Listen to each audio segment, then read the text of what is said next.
fucking niggas since the fifth grade. Really ain't no difference if that nigga gay. Blood satellite. There was, I guess I wanted to talk about, because we were talking about this before the show. There's this book I had read recently that I found deeply fascinating. And I would like to talk about it with you because I know you haven't read it, but your experience of being a young father, a new father, and watching how children grow up and children, how they learn to think and process information has a lot to do with this book. Let me just get it here. Oh no, I reached and knocked off my copy of The Bell Curve. This is stacked right on top of The Bell Curve, which is a fun combination. It's called The Society of Mind by Marvin Minsky. I'm Marvin Minsky, and I teach at MIT in subjects of theories about how to make machines that are intelligent, whatever that means. And I come from a combination of mathematics and physics and electrical engineering and psychology and biology, and I try to get my students to combine all those kinds of ideas to invent new things. This is a fascinating book. I can't recommend it enough. What this book is about, it's about intelligence. It's about the human mind, and it's about how we map the human mind. It's written by Marvin Minsky, who is a guy who's got a lot of experience in artificial intelligence. So a lot of this book is from the perspective of someone who's trying to answer how the mind works, not necessarily the brain, although they are related, but the human mind, how we learn, how we build consciousness. And it cites a lot of Jacques Piaget. And Jacques Piaget worked a lot with children, worked with, trying to figure out how children think. And, there was this prevailing wisdom for the longest time that children are just kind of undeveloped adults, or they have the same mental capacities of adults. They just need to be taught things. They just don't have the information or the data. And what they learned was, well, no, like the way we build up to being an adult or a teenager is we build our consciousness. We don't just have consciousness and fill it with information. Piaget's theory argues that we have to conquer 4 stages of cognitive development. First, the sensory motor stage. Second, the pre-operational stage. Third, the concrete operational stage. And fourth, the formal operational stage. Only once we have gone through all the stages, at what age can vary, we are able to reach full human intelligence. And so how does that happen? And he comes from artificial intelligence by saying, I'm trying to build an intelligence. So him trying to actually reproduce intelligence, he comes to the table with very unique insights about, like, you wouldn't think about this until you tried to build it. Like, for example, he gives us one example early on. He said, we found it relatively easy. I'm paraphrasing here. This isn't a quote, but he had said, we found it relatively easy to build an AI that can work with very complicated data sets. Even winning a game of chess, we can work with. But he said it was insanely hard to make a machine that could fill a pail with sand like a baby would. The act of building a machine that it's like pick up sand with shovel, put in bucket. He had said you wouldn't know it at the start, but there's so many calculations that go into that, into just pick this up, if doing this, if the if then statements that go into that are so astronomically large, which gave them this idea that this thing we call common sense, and this is something he says midway through the book, he says common sense, we as adults tend to take that for granted. Everyone's got common sense, but he says that is so insanely hard to build, and you spend your entire childhood building it up constantly through trial and error. And then they wanted to explore, well, how do you actually build that? This sort of network of assumptions and data sets that we use every single day but don't really think about. And how do they fit together? And why isn't it easy to reproduce? And the stuff you think would be easy is the hardest stuff. So is there some level of processing power that's a necessary but not sufficient condition to achieve AI? What's your view? There was a study which suggested that a chess master can recognize about 20,000 patterns. That was de Groot's thesis. He was a student of Herbert Simon. And if we wrote a chess program that worked in terms of these strategies, then a very much smaller, the computer in here, in this camera, might be world chess champion. But what's happened is that people have worked on chess for 50 years without putting any strategic thinking into the programs. And so it's very low level. So he had said, you have to kind of get away from the idea of the mind sort of living in the body. A lot of people conceptualize themselves as, I'm just a body and my mind kind of lives in my brain. He said, well, it's not like that at all. And we've talked about this before on the show, but the human consciousness is inexorably tied to your body. So it's not like you're just piloting a body. It's that your mind wouldn't exist without the inputs from your nervous system. I talked about this in a voice message on the chat one time, but just to kind of cycle back to what you were talking about, like how hard is it to make an artificial intelligence in the real world? It's very difficult to replicate a human consciousness as in a robot because it needs to inhabit the physical world. So they can't make an AI that lives on a computer to be human. You can make something inhuman pretty easily. To make something human, you need to give it a body. Because consider this, how much of the way you look at the world as a human, as a listener, how much of the way is informed by this thing called the sky? The fact that we evolved and were raised from children in a world where there is a sky, and the sky represents boundless possibilities, and boundless possibilities is signified by up. Those might seem non-important, but those are critically important to how you build your thoughts and your orientation with the world.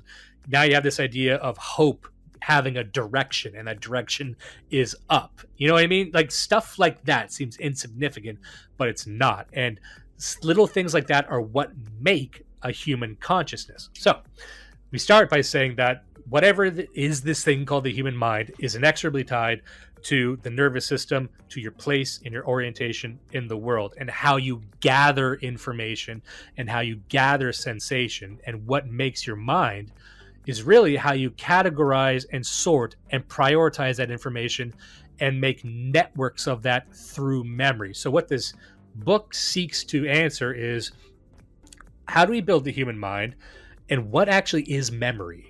We don't really think about memory that much. We tend to think of memory as us sorting through a file cabinet in our mind. You try and, I need to remember something. Let me pick it out. And here's a photograph I took when I was a kid. I didn't know I was taking this photograph, but it's there, and I can visit that place in my mind. Well, that's a really weird thing. The fact that you have these memories, but you don't really have control over what your memories are. You didn't choose those memories. Oftentimes, the memories you have seem unimportant to you. And they might make sense in hindsight, but you'll remember all kinds of shit that you don't know, and you can't really spatialize it like you think you would, because unless you have photographic memories, photographic memory is something else. But even then, it's not like it's a narrative, because you don't remember time and place a lot of times either, or time. You remember place, but not time.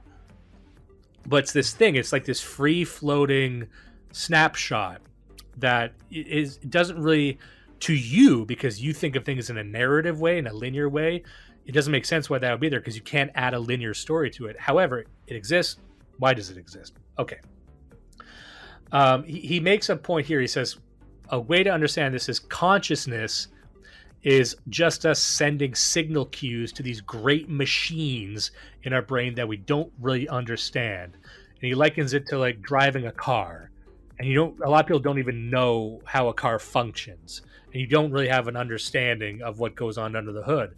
But he's saying you have to start viewing your consciousness like a giant machine that's always running, rather than this sort of ethereal thing. And some people might be hearing this and they take a phenomenological approach. I'm like, I'm not talking about the soul. I'm not talking about the spirit.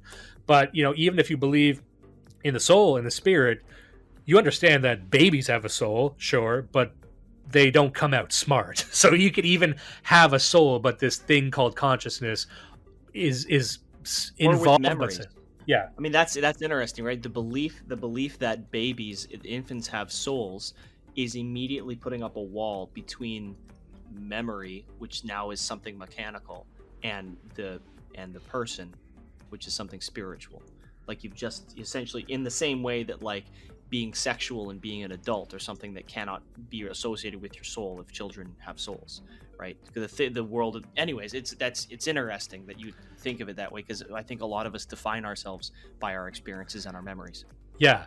And he also says that the mind can be broken down into distinct processes like any other natural or anatomical system. So, like, think about the rest of your body. You're like, this part feeds into this part. This takes action when the entire idea of something cuts me and I feel pain, or I'm punched and I feel a different type of pain, to signal to almost sort rank types of pain that can be existing all at once, and choosing to prioritize a certain type of pain over another type of pain.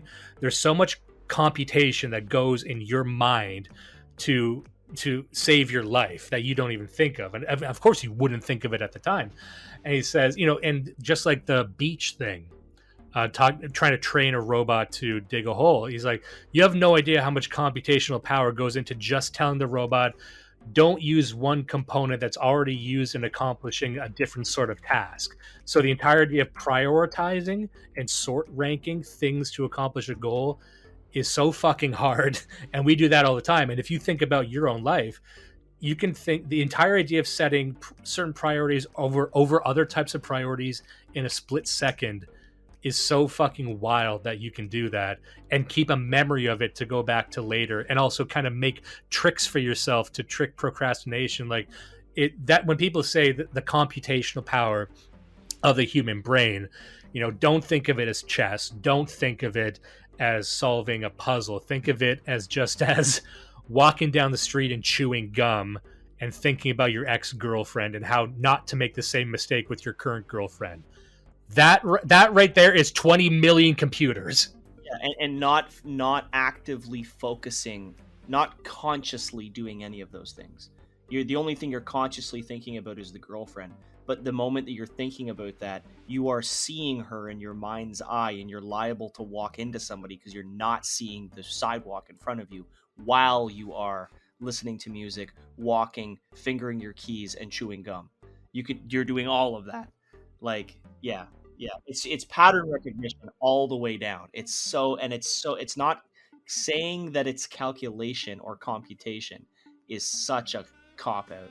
It's so disrespectful because it's so much more complicated than that. It is. And we'll get into the actual nuts and bolts of it right now. And let me just also preface this by saying that I recommend people read this because there's a lot in here. Every single page is like a separate essay. So every single page has a new thing. It's not in chapters. It's just like, it's like a textbook. They would probably, I'm not sure, but I assume they would give this out at certain university classes or if you're getting into AI.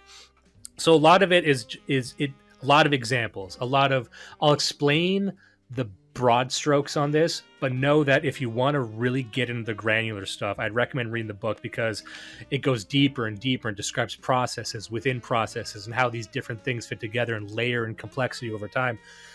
I'll spare people that, but if they do have an aptitude for this, really look into reading this book, especially near the end. It kind of gets repetitive at the end.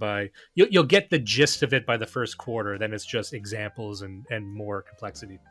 But the broad strokes, like I said, are the mind as we know it is composed of these things called agents. So everything's like an agent. It's like a molecule. Think of the mind itself like it was an organism, and everything's made of atoms. So like one atom of the mind is like an agent. And so it's like, that's how you kind of break down the components of a thought. And for example, it's like when you want to pick up a cup to take a drink, you have an agent, a thought component that triggers thirst. And you have another one that controls grasping. And you have another one that controls bringing it towards you, and a different thing to balance the cup as you're bringing it forward. These are all kind of operating at once. So every action, anything you do, anything from talking to like walking down the street, think of how many different processes are running at once just to do the basic stuff. And all those are called agents. Those agents are just like commands, like a computer command, like do this, and then if not this, for example. And there's very, very simple ones. That's at the smallest level. So when things get complicated, they become an agency. So you have a lot of these small agents that are just commands to do things. Now, let's say I have an agency that's called builder. Like I want to build something, and that's filled of smaller discrete process. So if a baby wants to build a thing of blocks, it's like, okay, I've got an agent for piling them up. I got an agent for taking them down. I got an agent for reaching, grasping, balancing, all that stuff. And all of these commands get collected into one group. And that's like the build group. And as you're a baby, you start building these groups. That's kind of the point. So when you're a baby, you don't remember when you're a baby, but a baby just has a few motions it can do, and over time it starts kind of collecting these together, and it learns that, oh, if I put this, then this happens. That's literally them learning how to stack. So, oh, I know how to stack now. I've grouped that together in an agency called build or stack. And then let's say as I'm playing, I'm building. I got two things I want to do. I want to build and I want to destroy. Those are two different agencies, and those are kind of at odds with each other. Those can be grouped into another agency called play. So as you're kind of seeing how these things can level, and you're always, different things are in different conflicts at certain times of the day. And you're always like, do I want to build this? Do I want to destroy it? Do I want to walk? Do I want to leave? Do I want to stay awake? Do I want to sleep? These are all very small, intricate commands grouped into things of more complexity, like a fractal, essentially. And he makes an interesting point that the reason we do this is because, for example, like if you want to build and you want to destroy something with equal measure, right? He describes it like a computer. So in a computer, they have a debugging program. A debugging program is like a separate sort of mind within the computer that just watches the rest of it, and it notices when you're stuck in a feedback loop. It tells when two agents are in conflict, and it needs to pick one. So basically your brain has these debugging programs where you have to otherwise you would get stuck in these causality loops. You wouldn't know what to do. You would your process would be like, I don't know what you'd be frozen. So you always have these sort of higher order logical systems that you build over time, and you kind of only build these when you run into conflict. And again, as a baby, you're learning this all for the first time. So, you build these processes where your brain can help you decide on what course to take if you get stuck at something. He calls it the A brain versus the B brain. And he's got a line here. He kind of describes it in so many words. He says, in this book, we see many such dimensions of diversity. He says, the accumulation of subagents, which is we learn many different ways to achieve each kind of goal. The many realms of ordinary thought. When one viewpoint fails to solve a problem, we can adopt another perspective. The endowment of several instinctive proto-minds, the hierarchies of administration grown in accord. So that's kind of what he's talking about, that the mind grows these administrative principles, and these keep growing as you get older. That's why as you get older, what you're actually doing is finding new ways to administrate all these different sort of subroutines that are operating within your brain at all times. And a lot of them are in conflict at all times. And the more intelligent people, this is kind of the claim made in the book, the more self-aware and intelligent people have just higher levels of complexity with which they can sort their own mind. And that's what learning discipline is. That's what learning, true self-awareness is, like being able to look back at yourself. Like, a baby can't do that. And that's kind of what's funny about being a baby. They say, you can't really remember being a baby or really a young child, but, a lot of the same mental processes are in place. You should be able to do it. But one of the reasons you can't is because you were in a completely different mind frame. Because one thing he says is that higher level thinking has a difficult time understanding lower order thinking. Like a lot of the stuff we do automatically, we don't think about it. And if we do think about it, it fucks us up. So it's actually important that we don't think about it, that things become second nature.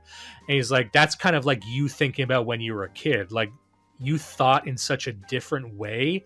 and you thought in such a way that you can't even relate with how you were thinking. So it's like you have those memories, but they're actually buried so far deep in you because you have no use for them.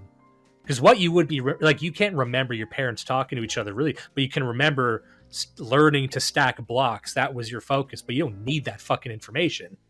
Something relevant in the chat just the other day. So I think Soggy and somebody else are bringing up this phenomenon where they've experienced this, and I think a couple of other people chimed in that they'd experienced it too, that if you sit for a long time and you're kind of idle and you're looking at your hands and you kind of stop and remember that your hands work through your arm to your brain and that you control them actively, and then you feel kind of out of body and it fucks you up. And for some people that can fuck you up all day. Like you have to sleep to recover from that because it mentally messes you up. Or like for me, sometimes I get the feeling, like the solipsistic feeling that the world doesn't exist, that I only exist, and that the world is like an what do you call that? It's experiential, but it's something that's within my head, right? And a lot of people get all different variations on these, but like that, relating that back, there was a time for each of us as infants where that's your whole worldview. Like the one thing for infants before they develop a concept of self, like you are the world, the color and light and patterns that you see, because at that age you don't see faces, you just see arbitrary, uncategorized patterns of color and sensation. And to you, there is no you. There is only color and sensation.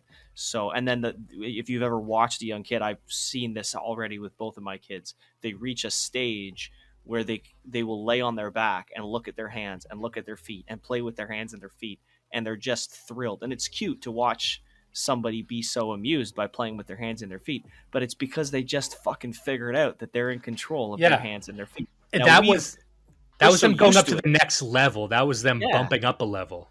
So to us, when we think back to that, like I'm like, look, I'm talking to you, and without even noticing it, I'm gesticulating with my hands. Like it's completely second nature to me. I do it completely unconsciously. But if I focus on it, I'm like, oh shit, I'm doing that. Who's doing that? Am I doing that? Why am I doing that? He right? kind of describes this. That's he describes that, I believe, as like a causality loop, like I was talking about. That you have within your mind, you have these complex problems that kind of feed into each other, and he likens it like in processing power. That's like taking out another loan to pay the interest on the interest on another loan. These, if you get stuck in these loops where you're like, I'm aware of my hands, I'm aware of my awareness. What is awareness? Is my hand aware of me? Like you get stuck, and it's kind of important that you don't do that, because you're almost dropping your consciousness down to a lower level, things you've already learned and moved about. And your mind, as you get older, is really only dedicated to the higher level thinking. But once you start, and your higher level thinking doesn't know how to communicate with lower level thinking.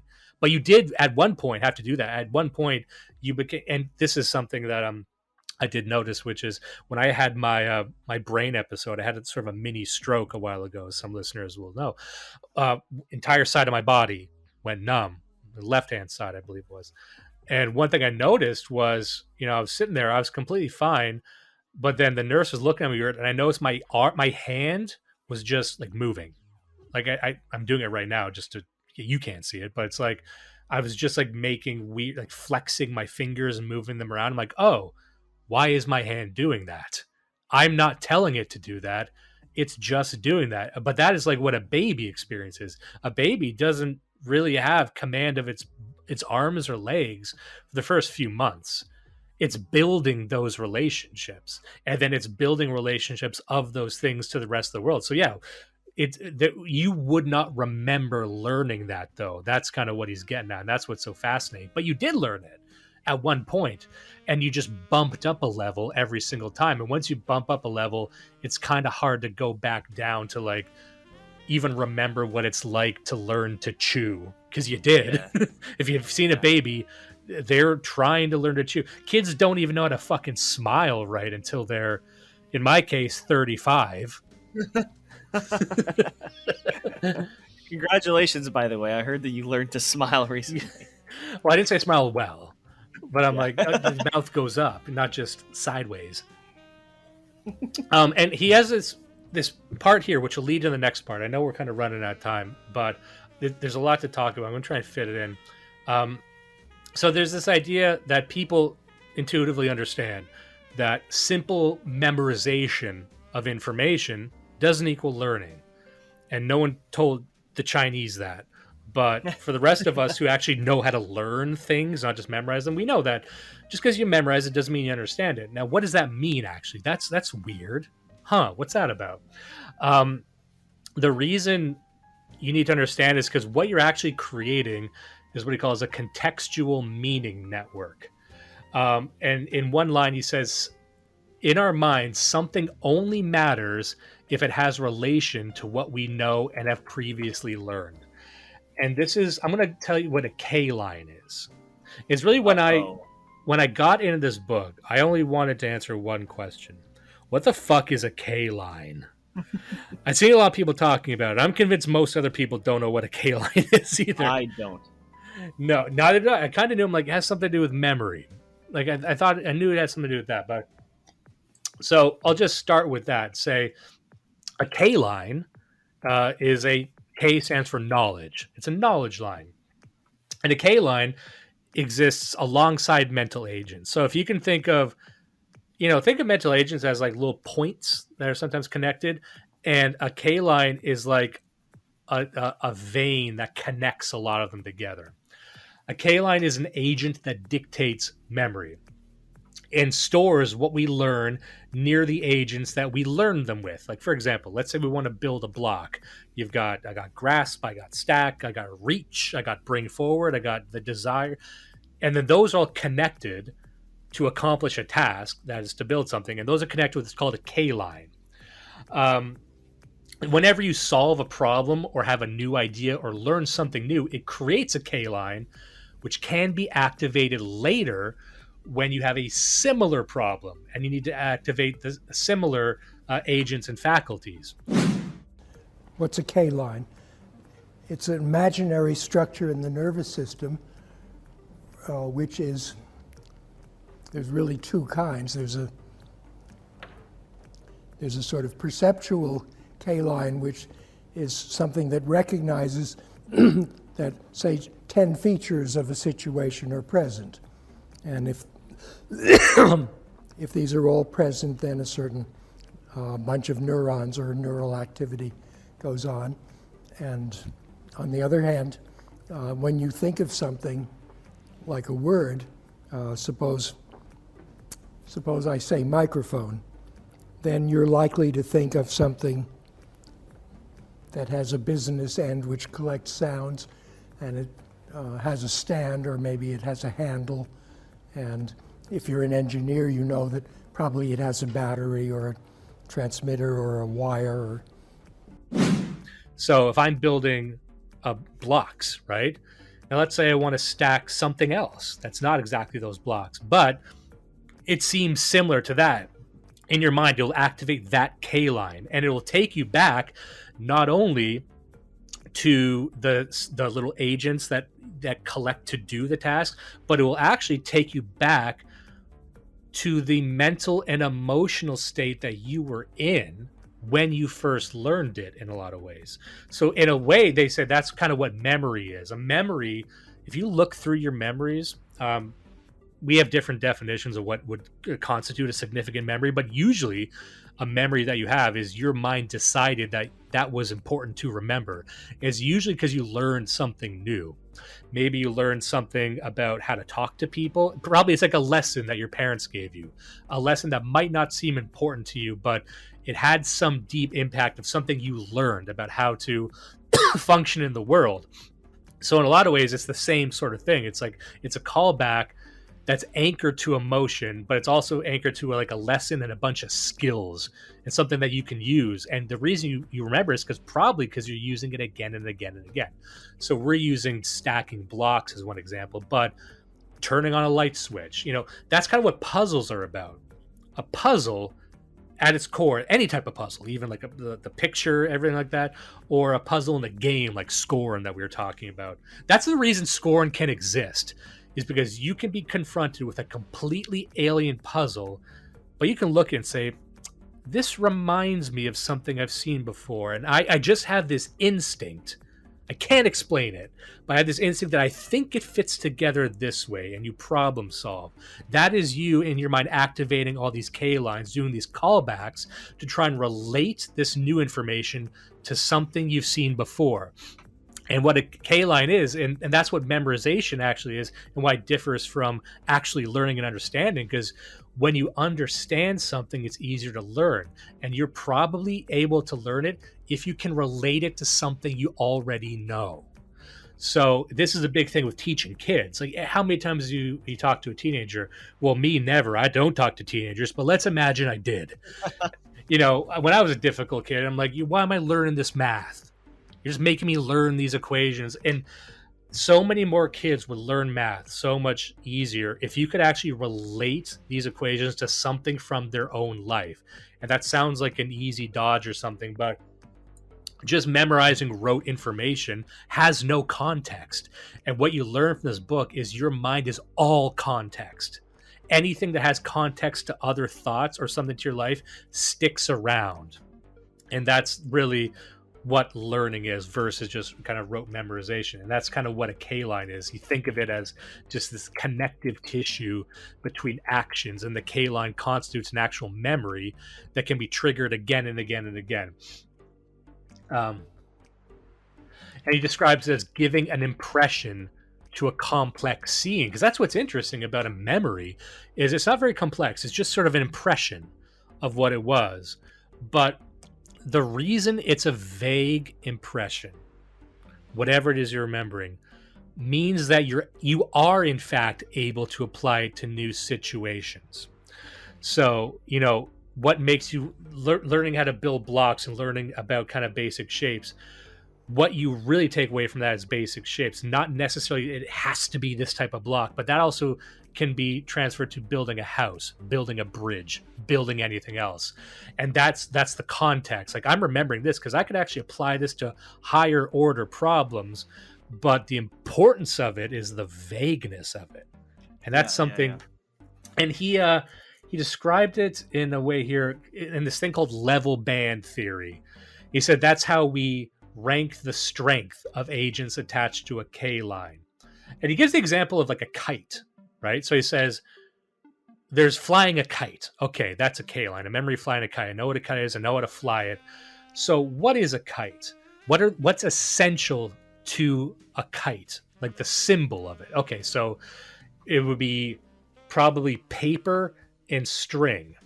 That's like the basic thing. There's all these other details about what a kite is, like the color, what type of paper, is it a diamond shape, is it this or that? It's like those kind of exist outside the center. So you imagine like a horizontal band, most important stuff in the center, and then going up or down are the contextual things that can be relevant, but they're not essential to your definition of what a kite is. So like, another thing would be like an arch. Oh, you know what's a better example? We talked about this before, about how you would define a chair. Like what is the a priori, if we want to talk like Kant here, an a priori definition of a chair. Now, does it need to be, seat, legs, back, and everything? It's like, well, no, there's different types of chairs. There's chairs like stool. A stool's kind of a chair. It's like, okay. So there's a lot about what we think of a chair that's non-essential to the true essence of a chair. Okay. So, but it needs to have a seat. Okay. It has to be a certain height, because it can't just be a rock you sit on. There's lots of things you could sit on that aren't a chair. So I'm like, okay, the definition of a chair, the middle level band, essential, that doesn't know the other context, is something that's around, a few feet tall, and it's made by a person. It has to be made by a person. It has to be constructed. It's like, okay, now you can see we're kind of building the definition of what is essential to being categorized as a chair. So he says that's kind of how we start building these K lines and these memories. It decides what is essential to define that thing. But a lot of the other contextual stuff that kind of exists in orbit around it, that stuff can be replaced easily with new information. But he says that's why he has this comment in there, like, this is where we get into like nationalist stuff. He says there is no individual. he kind of goes extreme. Maybe some people will push back on that, but he says, essentially there is the individual, but the individual truly is a projection of their community, because their mind is not only shaped by their parents, of course, but it's filled with all this context. It's filled by all these archetypes and stereotypes. And most liberals would say, yeah, those aren't stupid. He says, no. Those are incredibly important, because you need that. You need those contextual cues. Now, some stuff can be replaced, like, types of food or colors of stuff. But it's like the archetypes that are taught to you by your community, your society, your ethnicity, whatever, those do make up like the huge amount of what makes your very mind. Archetypes and stereotypes are extremely important. Some can be swapped out easier than others, but you can't not have them. It's actually scientifically impossible for you not to have stereotypes. Yeah, these are the building blocks of your whole persona, of how your mind processes. Yeah. Exactly. And what he said is like, I was gonna say, just for a moment, this is memetics, like memetics as it relates to genetics, in the same way that people are just carriers of genes. In some ways, the genes are the person, that the people are just instantiations of groups of genes, and the genes are shared across a body population, right? And in the same way, in some way, we are just a medium for memes, and the memes don't belong to us. They belong to a given geographic region or to a given body, right? Exactly. And another thing that's important, like in that same vein, is that the fact that they are archetypes and they are stereotypes and that they are vague and simple means that we can apply them to new applications. So a lot of people say like, oh, you don't have these thoughts with enough complexity. It's like, no, actually your mind wants to find the most low resolution version of a thought so it can be applied to new situations. And that is how you learn. He mentioned, and usually when you do that, you're kind of bumping up a level and learning something new. You're making a new K-line, or you're thinking in a more complex way. And he had said that what's unique about higher animals like us or apes or dolphins even, it's like it's the emergence of this thing called an operant. And an operant is literally when you learn a new way to learn. And it's almost random.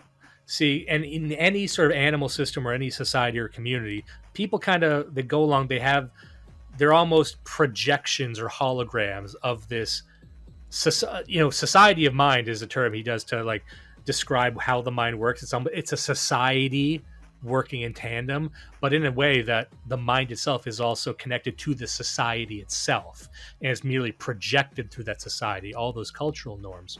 But he said that what's interesting in these organisms, humans, is the emergence of operants. So that randomly sometimes someone will think of a new way to do something. You see this in apes too, and it's almost completely random to do it.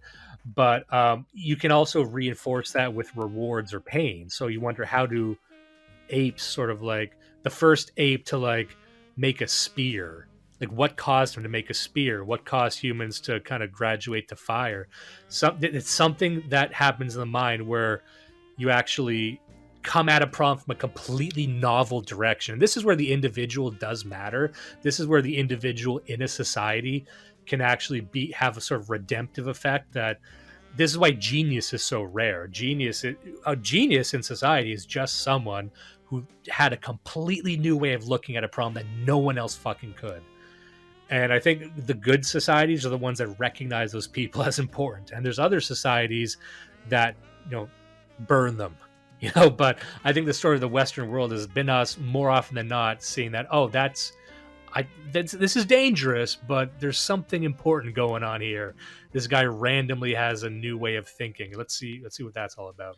It's random, but it's also not, because it's that type of genius. It's like it's the mimetic equivalent of genetic mutation. So if you have all of like that genius and that new way of thinking is the culmination of a very specific set of memes and experience and principles and stereotypes and archetypes that have been picked up from the environment, each of those component parts belonging to other members of the community in aggregate, but only in that individual do they all exist simultaneously, and it allows them to do something totally groundbreaking. right? But in the experience then belongs to that genius, but the components that allowed for it belong to the community. Yeah. And just one part here, just to maybe clarify all this a bit more. He says, if each K line can connect to other K lines, and that's kind of how these memories are formed, which in turn connect to others, then K lines can form societies. But how can we make sure that this can serve our purposes instead of becoming a great disordered mess? What could get them into representing useful hierarchies? And so he's kind of talking about sort of the level band theory, that we have all these connections, but once you start making these connections, you begin to start making hierarchies of them. And then so there's like, Jack flying a kite. So you got a K line for what Jack is, what someone flying something is, and what a kite is. And the kite K line is broken down into paper, string, sticks, and then that's breaking down into like 20 other K lines. So what you're seeing is actually like a pyramid scheme here of increasing complexity for the act of Jack flying a kite. What your mind is doing when you imagine that is it's really filling in the gaps. And the way he outlines how the mind works is it makes these symbols in it and it really fills them in. And when you have a memory, think of it this way. And this is, I think, what happens in dreams. He doesn't talk about this in the book, but what happens in dreams is your mind is taking these character sets that you've made. So if you have a dream about one of your parents, that's because you have a K line connected to your parent, and which is like a whole bunch of other agents. And it's taking this model and making it do something completely new. It's conducting a play with these components, which means that these components are existing as themselves in your mind. So, and that's why like a memory could be like, oh, I'm kind of imagining something that happened. Not really. What you're remembering is a bunch of things that happened, and it's filling in the gaps with these other agencies of this is like if I have a dream about my dad, it's like, we'll fill in dad here. And he's not going to be in fine detail. It'll be certain details that make your dad your dad.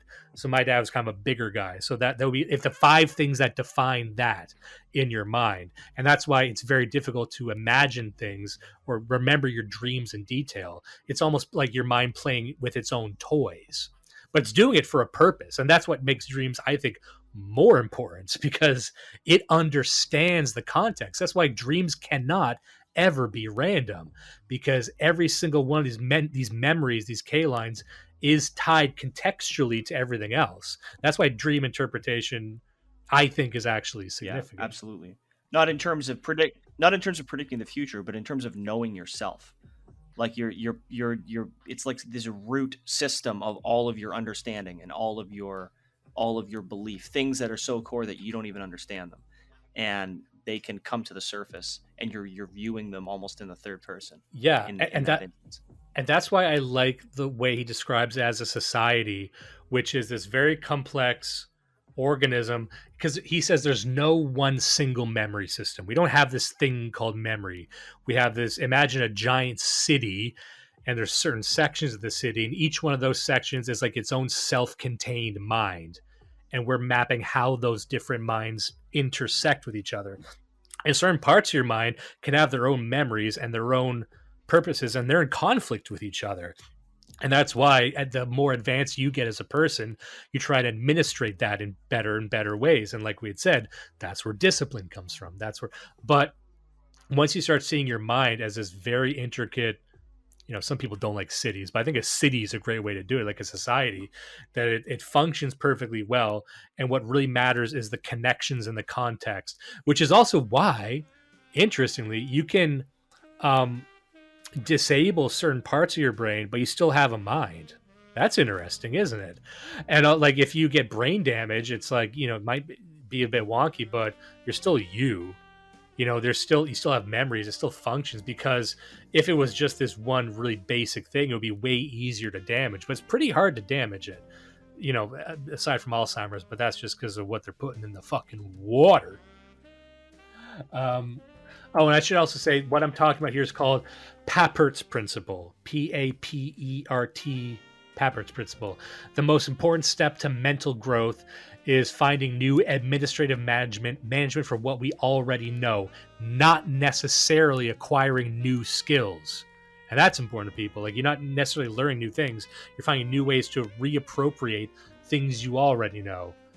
And this is what we were talking about before the show. A great example of this is, so they had an experiment outlined in the book where they have 5 eggs and 5 egg cups. And they show it to a kid and they say, would you say there's as many eggs as there are egg cups? And they'll say yes, because they can see that everything is equal. Then all they did was spread the eggs apart. Same amount of eggs, just spread apart. To clarify, in the first instance, you have like a left to right line of egg cups, and directly above it are lined up a left to right line of eggs in a perfect, right? Like it's almost symbolic or it's ordered. And that is clearly matching. But then if you take the eggs and you spread them all over the page randomly. Yeah. And then you spread them page and say, or even just expand them out a bit. And they'll say, are there more eggs? They'll say yes. And what that means is that it's really interesting that the relationship a child has at that point in their development is just spatial. They can't count. So for them, more means bigger. More means just more space. And so it's very low resolution like that. And as we go, we start to learn this thing called subdivision and learn this thing called counting and how something can be broken up into component parts. Like the idea that a baby learns it has an arm, and an arm is different. That you have a body, but your body has parts. That to go to that level is kind of what he's talking about. I know I'm just going to end with a couple things here. We could talk about this for a while. I was going to say, there's 4 main ways that people learn. I think this is important to point out.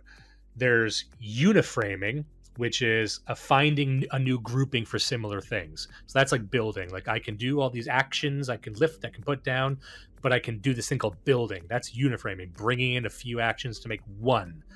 Then there's accumulating, which is collecting a bunch of different descriptions that are similar. That's just like learning new things. Like this is a light, this is a square, this is rectangle. You don't know how they relate, but you're just gathering data. Reformulating, so we've got uniframing, accumulating, now it's reformulating, which is modifying a description or character or changing the scene of something you already know. So it's like, oh, I know how to build a bridge with Lego. How can I rework that into building a bigger bridge? And Legos is a great tool for this. Legos probably the best way you can kind of scale things up and build like the relationships with things. So that's reformulating, is taking something you already know and kind of shifting it to see how it applies to a new situation. And there it becomes new. And then there's something called transframing, which is bridging between functions or actions. And this is kind of where that's a bit more complicated. I won't get into that, but that's more like building new K lines between things. And I won't get into that, but, and then what the more advanced mind, really what we're saying is that to kind of know what the mind is, it's just layers upon layers upon layers of these memories. We have K lines for short-term memories. We have long-term memories. We have long-term memories that are stored a certain way. We have a type of K line that's just for short-term stuff, right? So with short-term stuff is like you solving a puzzle and then, remembering what you did just previously, when you're making a puzzle, moving stuff around and remember, like playing chess would be like that, like remembering where you were to know where you're going. A lot of the times you forget that the moment it's done. But hopefully, if you have to encounter that problem again, you activate that K line again. But you'll allow the finer detail memories. It's like the RAM on your computer. Every time the K line for your RAM in your brain gets wiped every so often. And that's really what he was trying to get at with this book. And this is what separates the human mind from the computer mind, is that it's not so much our storage capacity, because you could probably get that with computers. But what we are masters at is saving processing power. The very fact of simplifying things into archetypes and figuring out how to apply them to new situations and how to shuffle things around and how to juggle this all at the same time, of bringing things in high resolution, then low resolution, and switching them off and filling in the gaps and making it so we don't fucking overheat. Because if a machine was doing this, it would overheat. But the fact that we can do this without overheating is what makes our minds so unique. And kind of recontextualizing what is a memory as a utility, and understanding about how activating those K lines this knowledge line can work for you, it could work against you, it can make it. I think sometimes it's used with an economics of like thinking that, oh, this sounds familiar, so I'm activating these precise nodes and memories because this new thing reminds me of an old thing, and maybe it shouldn't. So there's kind of that going on. Anyway, I think that's all we have time for today. Before we go, do you have any thoughts on that? I kind of went on for a while. You gave me one quick thought at the end there. The idea, I think relating this as an example to significant digits, if you know what I mean by significant digits in calculation, like in math, right? That when you do a calculation, you could divide, what's 1 divided by 3, and it's 0.33 repeating infinitely. But we don't write it that way. A computer would write it that way, and a computer is specialized in a way that allows it to write an infinite number of 3s if you give it enough hardware space, right? But a person is uniquely adapted to know when to stop writing 3s. So I can do a calculation in my work, right? I can do a calculation of what makes me special as a person is that I can tell you that to a 32nd of an inch, or to an eighth of an inch, or to a quarter of an inch, or just to a foot. And that is a contextual decision that I'm making depending on the time of day and who I'm talking to. And it's completely unconscious and effortless. I just know what to say. And sometimes there's a miscommunication, but usually there's not. So it's just the ability to save, like you said, saving processing power, to reduce calculations from the specific and narrow to the absolutely lowest resolution, broadest take that can be found, which is still 98% effective in that given situation. It's magic that we have figured out how to do this. You can do things in almost, it's like doing things the dumbest conceivable way that still works every time. And doing that without thinking about it. It's just amazing. That it is. And let me just say one last thing I'll end on. 2 things. One is that thank you for saying that, because you would be an expert on eighths of an inch.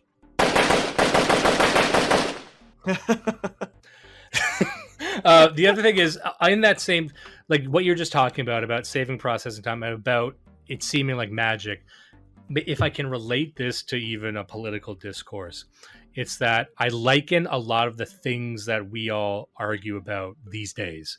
The things that we always argue about.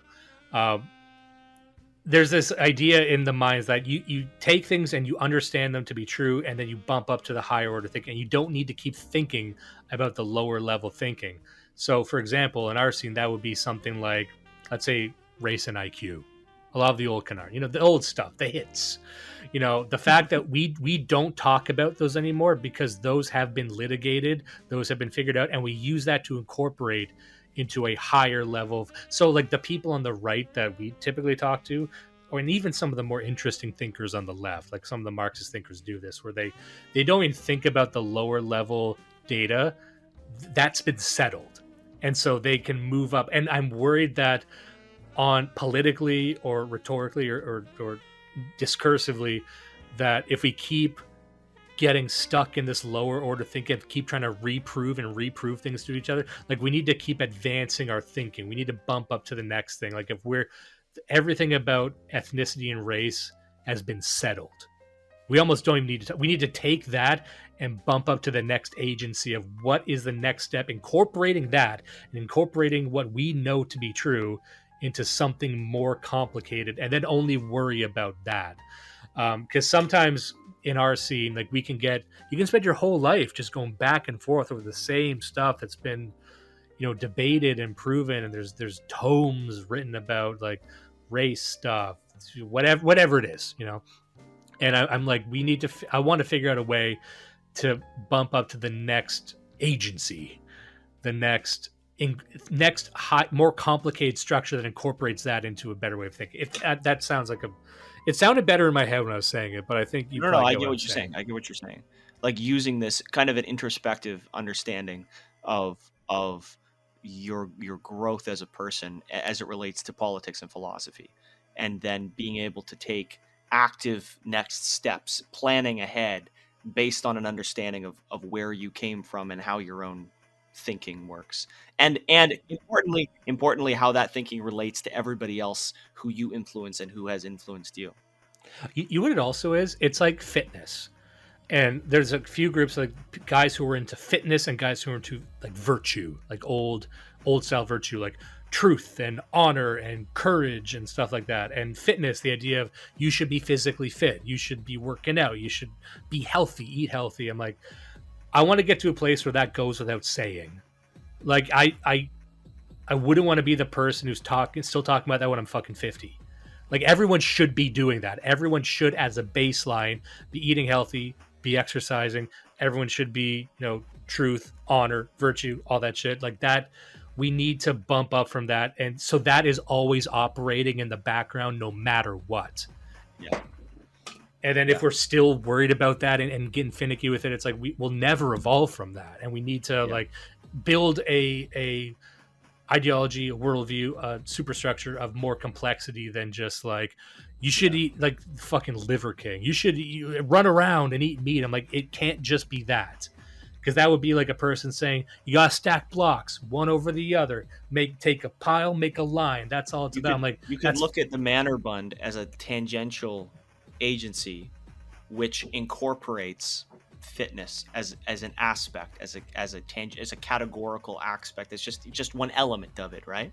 And you can create all kinds of other agencies. Like imagine, well, we talk all the time about businesses or about like startups within our scene. Imagine if physiognomy or fitness was a credential that was used. I'm not proposing this. I'm just saying imagine if this were the case. Then this is something that now we're talking about fitness in a different context, and the meaning is different and your feeling about it is different. But where does that feeling and that meaning come from? It relates back to what we learned over the past 10 years of goading each other over, do you even lift, bro, on Telegram, right? So like there's movement forward, and you can understand, like you're saying, essentially this thing is important, but it would be tragic if we're still at this exact fucking stage 10 years from now. So what's the next stage? How do we use this as an element in the next stepping stone along that K line? Yeah, let's build new K lines for these very good but very it should be simple things. And you know what? I changed my mind. I am proposing that we use physiognomy and physical fitness as a credential in membership in our organization. Sorry, guys. Sorry, but we're doing that. And we're just going to take a while to figure out what we mean by physiognomy, because there's going to be some guys with some like. Oh, it's haircuts. I thought it's just haircuts, right? Okay, because like we're not going to go into the chin question. No. Okay. I'm happy with my chin, so I'm okay with that. Oh, I am too. But there's people out there who you just feel sorry for the chinlets out there.